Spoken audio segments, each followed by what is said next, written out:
Hello and welcome. Today is my Halloween broadcast, and I'm so excited to get to share this afternoon with Dr. Meg Haworth, holistic wellness expert, nutritional chef to celebrities, transpersonal psychologist, and best-selling author of 8 books, including Eat Well Now, or Get Well Now. Get well now. Yeah, Get Well Now. So I'm And so it could be entitled Eat Well Now. There's a lot of stuff about food in that book. Yeah. And we didn't plan this, but we have sort of opposite costumage because we decided to wear costumes today just for fun. And so I'm going to show you mine because you can't hardly see it, but it's uh, pearls or white beads and gold beads, and it's so much fun to see them. Can you see them? So beautiful. I love them. I'm like, Yeah. ooh. So, and I'm calling Nice. myself a mystical something or other, a mystical goddess or mystical healer, maybe. Yes. So, anyway, I'm Dr. Shiroko Sokitch, author of of Healing When It Seems Impossible: 7 Keys to Defy the Odds, and owner of Heart to Heart Medical Center for almost 30 years. And I have Dr. Meg Haworth, and we're going to talk about stepping outside the box and some ideas of healing that we both share, which is so exciting. Thank you for being here. Yeah, thank you so much for having me. I really appreciate it. I love that we did automatically. We're like the mavens of dark and light, you know? And that's really what we'll be talking about today is Yeah. those two things and how important one is to they can't survive without the other, and they're also keys to healing. Yeah, that's true. And again, we didn't plan this.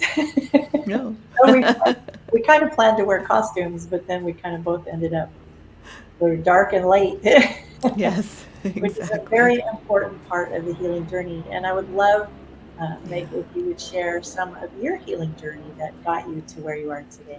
Yeah, absolutely. And this is how I got into the work that I do now, and feel completely honored that I get to help others with a similar path. But I had over a dozen illnesses. I was in and out of doctor's offices all throughout my 20s, and it took a while to really kind of understand that if I was going to continue in the Western medical model, it was just going to continue making me sicker.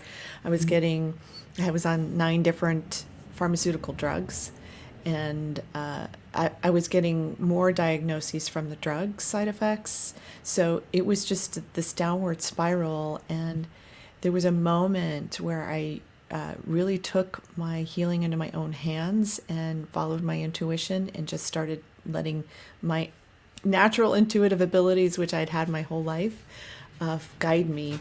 Uh, and that was I was just reading an article in the Washingtonian magazine at 27 years old, and I could barely hold it up. I was in so much pain. My whole body was a wreck, particularly my digestive tract with ulcers, irritable bowel syndrome, migraine headaches. I have scoliosis in my upper back, so I would get these horrible muscle spasms that would put me in bed for weeks at a time. And so they just threw out all the stuff, all the, you've got IBS, you've got this, you've got that. And so all of a sudden I have like 7 diagnoses, Yeah. and they're not really covering what the real problem was, which took a while to kind of get within over the next 3 years after, um, in that moment when I realized I'm reading this magazine and it hurt so much I couldn't hold it up, I suddenly went, oh my gosh, I'm reading about alternative medicine Mm. in this article, and I'm thinking about chiropractic care for my who was my then boyfriend at the time, and it clicked with me like, wait a minute, you're in pain, you need the help, you get the help. Mm. And so I called my friend who'd been raving about her chiropractor, and started seeing the chiropractor, and she just opened me up to this whole world. And I gotta tell you, it was hard because my mom's a scientist, and it was very hard to step out of the Western medical model. But had I not done that, I can tell you for sure I would not be here today, Mm. because things just got worse and worse. And so food was one of the first things that I started to learn about. Mm. changing. But I think a really significant piece of the story that I need to really kind of address next are the things that happened as a child that really were creating the illness in my body, because I was a sensitive, highly intuitive, empathic child. And as a child, I was sexually, physically, and emotionally abused. I drowned when I was very young, and had to be revived. So I kind of, that near death experience that I had in that, I think was a big part of what opened up my intuitive abilities. That I was very busy in my 20s, just pushing aside, like, no, that makes me crazy. I can't go there. All Yeah. those things were happening. And so the trauma and the illness were intimately tied, but I didn't know it for years. And then eventually, many years later, I was struck by lightning. That was about 8 years ago. So I've had so much. I had fibromyalgia, chronic fatigue syndrome, mixed connective tissue disease, and it As was a a lot. result of being hit by lightning, or as a just you already had those things? Those developed later Mm. because I started going back to eating dairy products Mm. and started, just doing things that I thought I could. I believed the myth that once you have food allergies or you have food sensitivities, Mm. that you could go back to that and see and test it. And the test it failed miserably. Mm. So at any rate, for me anyway, because I have such a sensitive body that putting in things that are of, a higher frequency, a higher vibration, a higher food quality, all of that were so important to getting well and staying well for me. Awesome. And so you went to see a chiropractor who kind of started you on the path to getting better, and then started discovering more of your own things, or did that chiropractor teach you about food and all of that stuff? She was a miracle maker for me. She sent me to a nutritionist. She sent me to a massage therapist. She introduced me to a woman who introduced me to energy medicine, and that's one of the primary modalities that I still use today. Energy work, I thought, what are you talking about? What is that? Yeah. And so I thought it was very strange coming from a science background. But, I started to delve into all of this stuff, and everything in my life intuitively, as I followed the pathway, it just led me to the next thing and the next thing and the next thing. So I went to acupuncturist. I did Nambudripod's allergy elimination technique. That really helped a lot to clear a lot of the issues I had, and also discover a bunch of allergies I didn't even know I had, but made sense. Mm. And I don't even think of them as allergies so much as those were the things that my body was now perceiving as toxic Mm. because of my upbringing, my environment, things that were around me during the moments of trauma, all kinds of influences like that. And is that what led you to become a healer yourself? Like once you got yourself starting to be healthy, what led you to becoming a healer yourself? Yeah, so I think one of the primary things that I really had a hard time understanding about myself were my intuitive abilities, and I would have dreams that would come true. I would know things about people before they said anything. I had all these experiences. I would see spirits. We're gonna get spooky now on Halloween. From the time I was a little child, I would see them, and I didn't know what to do with all of that, and so I would desperately try to push it away, like it wasn't important to my life. But as I started to investigate those things, it became very important to my understanding of who we are as humans, and and of the energy system, because that's the primary part that I work with my clients on now, is the human energy system, because it is the only permanent part of you, Mm. and it is the part where, when you release the emotional energy that gets stored in the body over time from traumatic experiences. I mean, we know that our cells store memory, and I help people release those memories without having it be about the memory. So you're not in the middle of the traumatic story, Mhm. which is, useful in traditional psychotherapeutic model. It's very useful to go into that and to work through that at first. But this is therapy that takes people a step further, and because that's also what happened in my own world. And to answer your question more directly, that I found transpersonal psychology to help me understand myself as a holistic system, Mhm. and to understand all of these abilities that I had Mhm. that I didn't know how to explain, and I was just trying to push them away as, bad, wrong, evil, spooky, all the things that we push them away as humans. And so the more and more I integrated that part of myself into my world and into my practice, Mhm. the better I felt and the more healthy I became. So so now I look at all of those parts of a person when I work with them. I'm looking at the mental, the emotional, the physical, and the energetic slash spiritual selves, to help them heal the entire system. Because it's, We have so much in yeah, common.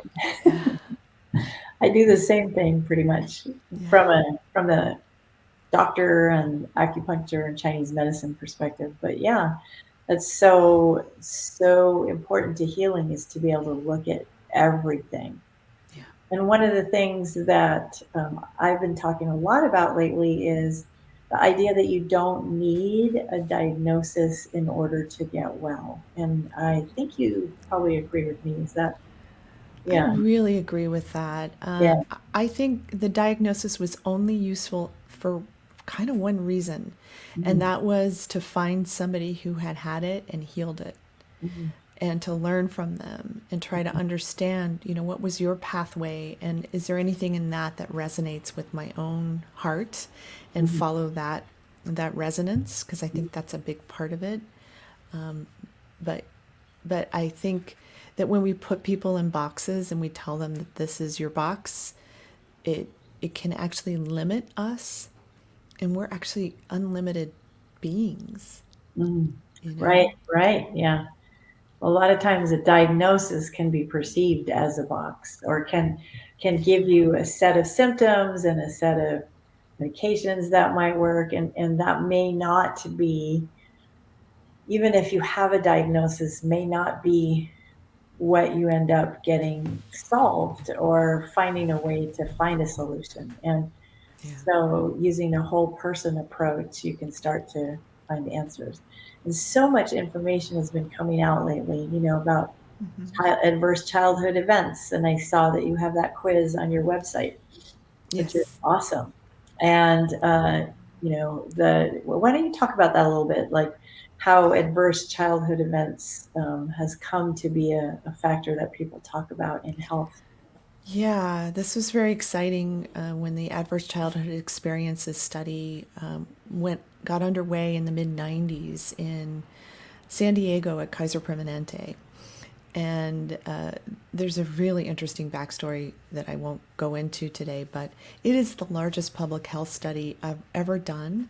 And it really looks at that link between, well, what happened to you in early childhood and how is that affecting your physical body? Because they started to really notice those those links between what happened and how your body's processing it. So that this study has been tracking people, over 17,000 people, since the mid 90s. They're still doing this. It's an ongoing study, and they've done copycat studies all over the world that have produced the same results. And so the 10 questions on the ACE quiz are 10 simple questions that are basically asking you kind of what you went through. Did you have a parent who was abusing substances, or a guardian or somebody who was, caring Mm, for you? And this is, you answer these questions prior to the age of 18. mm, And then did you have sexual abuse? Did you have physical abuse? Did you watch one of your parents abuse the other parent? Was a parent incarcerated? So you can go to my website and get the quiz, but you get an ACE score, and it can be up to 10. And what they found is the higher your ACE score goes, especially above the score of 4. Like 4 is we're looking at a greater intensity of illness. Mm, But the higher your score goes, the more likely you are to develop particular illnesses earlier in life. And mm, so if you know ahead of time, like, hey, I can do all kinds of things to change my environment, to change my food, mm, to go to herbalists and acupuncturists like yourself, mm, to work with the emotional energy in how the body stores that with people like me, to help you heal all those layers of the self. And it's the most really the most powerful thing I ever did. But so I see it as like an indicator, the ACE study, to be mm, able to kind of understand yourself a little more deeply and mm, where this might have come from. mm. Yeah. Yeah. I mean, I remember when I was in surgical residency, I hit a wall at one point where I myself became suicidal, and it was a pileup of many different things. It was like I had imagined myself as a doctor for my whole life until I and then I suddenly went into surgical residency, which I didn't imagine. I didn't imagine being a surgeon, or that wasn't part of my thought process as a young person. And so suddenly I've achieved my lifelong goal of becoming a doctor, and here I am in surgical residency. And then all these things started to happen that were traumatic, and including one of my dear friends from medical school being hit by lightning, and he was killed. Oh my Um, goodness, I'm and so I was sorry. I was on a 60-hour, Oh, like you do rotations in the yeah. hospital, and I was switching from emergency room rotation to surgery, and so I was on call 2 nights in a row. So I was in the hospital for 60 hours straight and had no sleep. And I missed his funeral because I was in this whole situation. And I remember there's just like several other things that kind of piled on, and suddenly got in a fight with my sister, and boom, like I wanted to drive my car off a bridge. And so that was when I knew, oh, something is wrong here. There's something not right about how I'm living my life or what's going on. And so I started to ask those questions. So I I and then started going into learning. But at that time, this is a long time ago, um, we didn't have a study, Yeah. and we didn't have Yeah. all of that information about trauma that we have now. But Yeah. so many of my own health issues and my own physical story was related to various traumas. And as I began to discover that, I also was able to help my patients better. So there was Wow. always this opportunity to help people better.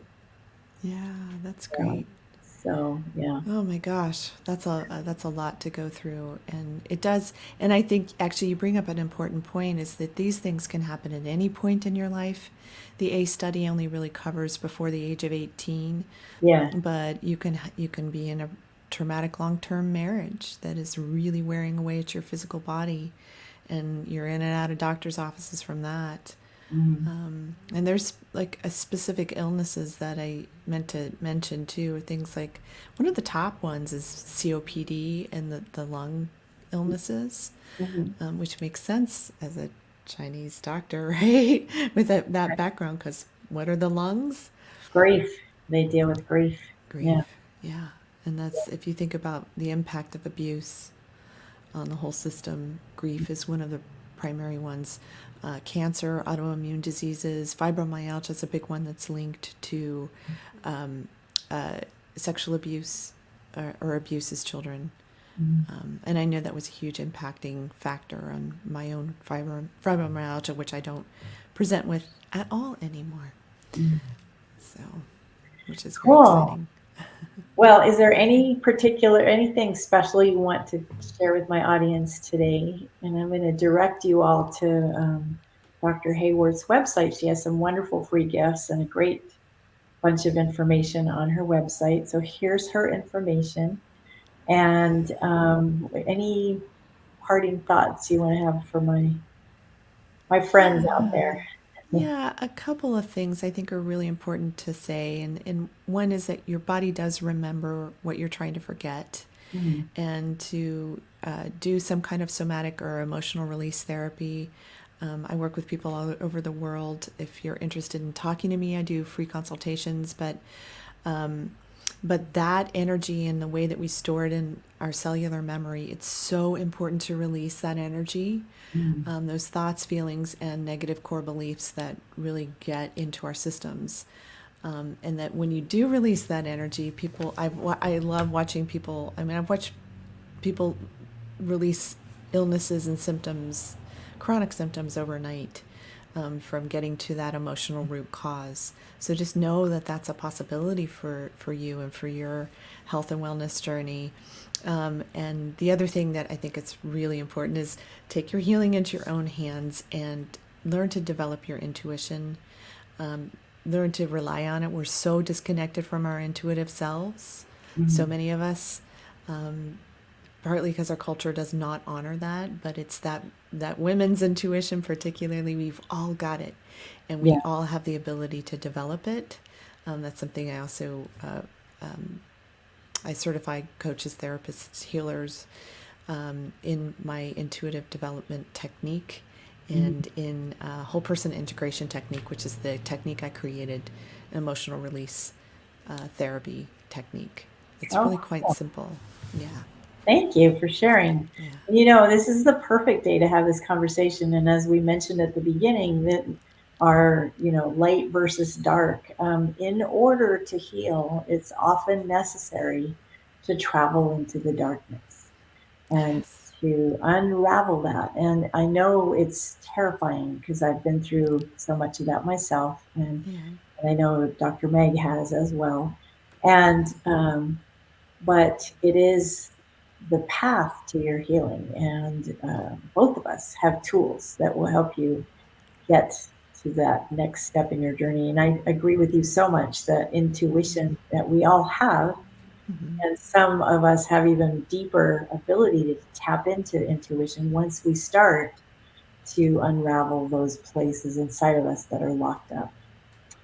Yeah. Yeah. Thank you so much for joining me today. I'm so happy to get to know you and to chat with you. And I Thank hope you you for have having a me. wonderful day and week. All right, you too. Thank you.